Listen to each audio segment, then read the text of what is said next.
ये साल था सन 1911 का, जब औद्योगिक क्रांति अपने चरम पर था। और इस औद्योगिक क्रांति की सबसे जरूरी चीज थी रेलवे।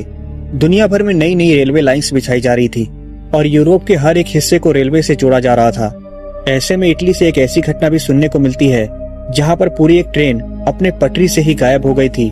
इसके बाद इस ट्रेन का क्या हुआ, ये आज तक किसी को भी पता नहीं चला।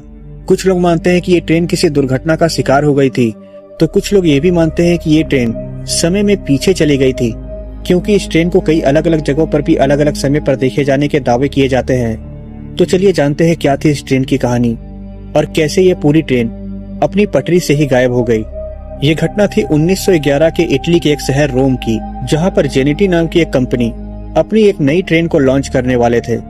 ये इस ट्रेन का पहला सफर होने वाला था, इसलिए कंपनी ने इसके लिए 100 लोगों को चुना, जिन्हें इस ट्रेन में सबसे पहले यात्रा करने का मौका मिलने वाला था। ये ट्रेन काफी लग्जरियस थी।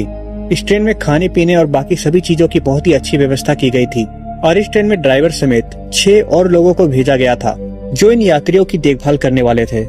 कंपनी चाहती थी कि इन यात्रियों की अच्छी तरह से देखभाल की जाए, जिससे कि ये ट्रेन बाकी लोगों में भी पॉपुलर हो सके।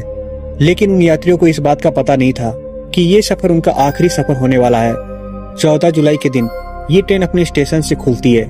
वो लोग काफी खुश थे, ट्रेन भी काफी लग्जरियस थी और वो लोग सफर का मजा लेने लगे। लोग खिड़की से बाहर सड़कें, पहाड़ी रास्तों और नजारों का मजा लेते हुए जा रहे थे। उसी सफर के बीच में एक पहाड़ी रास्ता था जहाँ पर लैम्बार्डी नाम की एक सुरंग थी। ये सुरंग सिर्फ आधा किलोमीटर लंबी थी और ट्रेन को अपने अगले स्टेशन तक पहुँचने के लिए इसी सुरंग से होकर गुजरना था। ट्रेन सुरंग के अंदर दाखिल होती है, लेकिन उस वक्त ट्रेन में कुछ ऐसा होने लगा जिससे वहाँ के सारे यात्री घबराने लगे। अचानक से ट्रेन की स्पीड धीमी होने लगी और ट्रेन के भीतर अचानक से एक सफेद रंग का धुआं उठने लगा और आसपास की सारी चीजें धुंधली दिखने लगी और धीरे धीरे पूरी ट्रेन सुरंग के अंदर चली गई। उधर कंपनी और बाकी के लोग ट्रेन का दूसरे स्टेशन पर काफी देर से इंतजार कर रहे थे। लोग उन यात्रियों से उस ट्रेन की तारीफें सुनने के लिए बेचैन थे, लेकिन उनका ये इंतजार कभी खत्म नहीं हुआ। पूरा एक दिन बीत गया, लेकिन वो ट्रेन उस स्टेशन में नहीं आई। कंपनी के लोगों ने उस ट्रेन की छानबीन करनी शुरू कर दी। ये सफर उतना लंबा नहीं था, तो फिर वो ट्रेन उस स्टेशन में क्यों नहीं पहुंची? लोगों को लग रहा था कि शायद उस ट्रेन में कुछ खराबी आ गई होगी, इसलिए वो ट्रेन कहीं रुक गई होगी। जांच से ये पता चला कि उस ट्रेन को आखिरी बार लैम्बार्डी टनल के पास देखा गया था, जिसके बाद लैम्बार्डी टनल के अंदर छानबीन करने के लिए लोग भेजे गए। लेकिन जब वो लोग लैम्बार्डी टनल के अंदर छानबीन करने के लिए पहुंचे तो वो टनल बिल्कुल खाली थी। टनल के अंदर ट्रेन का कोई सुराग नहीं मिला। धीरे धीरे ये खबर पूरे देश में जोर पकड़ने लगी। एक पूरी ट्रेन एक टनल के अंदर कैसे गायब हो सकती है? और उसके साथ 106 यात्री भी गायब थे, लेकिन हर तरफ से जांच करने के बाद भी उनके हाथ कोई सुराग नहीं लगा। कुछ दिनों के बाद पुलिस को 2 लोग जख्मी हालत में मिले। उनकी मानसिक स्थिति भी ठीक नहीं थी और वो लोग इस बात का दावा कर रहे थे कि वो भी जेनेटी ट्रेन के यात्री थे। उन लोगों ने बताया कि वो भी जेनेटी ट्रेन में सफर कर रहे थे, लेकिन जब ये ट्रेन लैम्बार्डी टनल के अंदर घुसी तो इस ट्रेन के भीतर सफेद रंग का धुआं उठने लगा, जिससे ये दोनों घबरा गए और ये दोनों वहीं पर ट्रेन से कूद गए थे।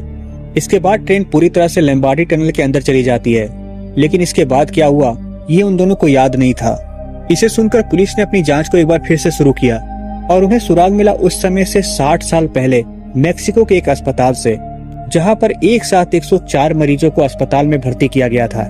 उनमें से किसी की भी मानसिक स्थिति ठीक नहीं थी। वो सभी कहां से आए थे इसका कोई पता नहीं चल रहा था, यहाँ तक कि वो अपना नाम तक भूल चुके थे। इसके अलावा उनमें से एक व्यक्ति के जेब से एक सिगरेट का डब्बा भी मिला था, जिसमें उसका मैन्युफैक्चरिंग डेट 1907 प्रिंटेड था, जिसका मतलब था कि उस सिगरेट के डिब्बे को बहुत बाद में बनाया गया था। अगर पुलिस को मिले 2 लोग और अस्पताल में भर्ती 104 लोगों को मिला दिया जाए तो ये भी 106 लोग होते थे, जो कि जेनेटी ट्रेन में सफर करने वाले लोगों के नंबर के बराबर था। हालांकि ट्रेन और उसके यात्री 2 अलग अलग समय में कैसे हो सकते हैं, ये बात सबको हैरान कर रही थी। लेकिन इससे जुड़ी कुछ घटनाएं तो और भी ज्यादा अजीब है। पुराने यूरोप में कई जगहों पर ट्रेन जैसी दिखने वाली चीजों के बारे में वर्णन किया गया है, जिसमें इटली, रोमानिया, यहाँ तक कि भारत में भी ऐसी ट्रेन जैसी दिखने वाली चीज को देखने का दावा किया गया है, जबकि उस समय में ट्रेन जैसी कोई चीज मौजूद ही नहीं थी। इसके बाद साल सन 1955 ईस्वी में यूक्रेन के एक खाली स्टेशन में एक ट्रेन आकर रुकी। स्टेशन मास्टर ने जब उस ट्रेन को देखा तो वो ट्रेन उस समय से काफी पुरानी थी और उस ट्रेन के ऊपर भी जेनेटी लिखा हुआ था। वो ट्रेन कुछ समय तक उस स्टेशन में ही खड़ी रही और कुछ देर के बाद वो धुएं में कहीं गायब हो गई। इस ट्रेन के बारे में कई अलग अलग थ्योरीज बताई जाती है। कुछ लोग मानते हैं कि ये ट्रेन एक टाइम लूप में फंस गई है और ये ट्रेन बार बार अलग अलग समय में देखी जाती है। क्या टाइम ट्रेवल जैसी कोई चीज वाकई में संभव है, या फिर जेनेटी ट्रेन की कहानी भी एक मिथ है, क्योंकि इस ट्रेन के बारे में कोई भी डॉक्यूमेंट आज तक दर्ज नहीं किया गया।